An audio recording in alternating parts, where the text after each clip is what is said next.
যেই মা বাবার দোয়ার কারণে তুই বড় হইছ, ওই মা বাবার দোয়া চোখের পানি যদি না থাকতো আমি হাফিজুর রহমান এই চেয়ারে বসতে পারতাম না।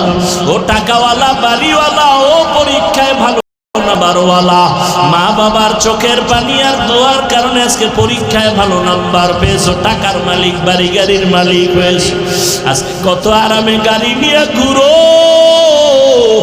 আর এই নওগাঁ জেলায় তোর বাবা মা কত কষ্ট করিয়া চলাফেরা করছে, গাড়ি ভাড়া দেওয়ার মতো টাকাও ছিল না। আজ আল্লাহ তোমারে টাকা দিছেন, মা বাবার কথা মনেও করো না, দোয়াও করো না।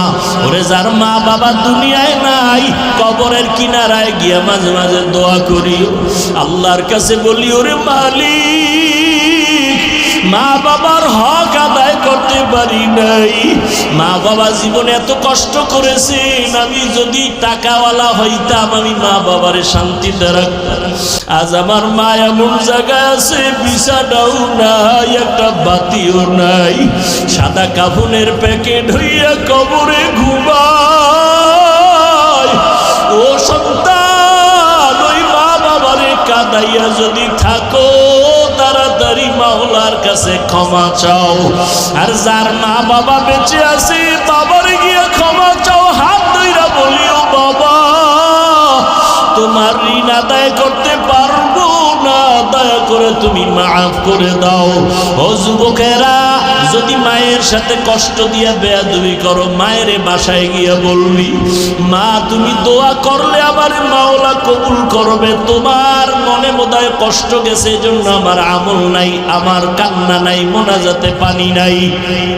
মা তোমারে বহু কষ্ট দিয়েছে, গোপনে জানি কত কান্না করেছো, আজ দয়া করে আমাকে মাফ করে দাও। মা আমারে তুমি সম্মানের জায়গায় নিয়ে আসো, তোমার দোয়া ছাড়া আমি শিক্ষিত হতে পারি নাই, তোমার দোয়ার কারণে আজ আমার আল্লাহ সম্মান বাড়ায় দিছে। মা বাবার কাছে যদি চোখের পানি ছেড়ে দাও, মা মাথায় হাত দিয়া দোয়া করবে, আর সে আজিমে চলে যাবে।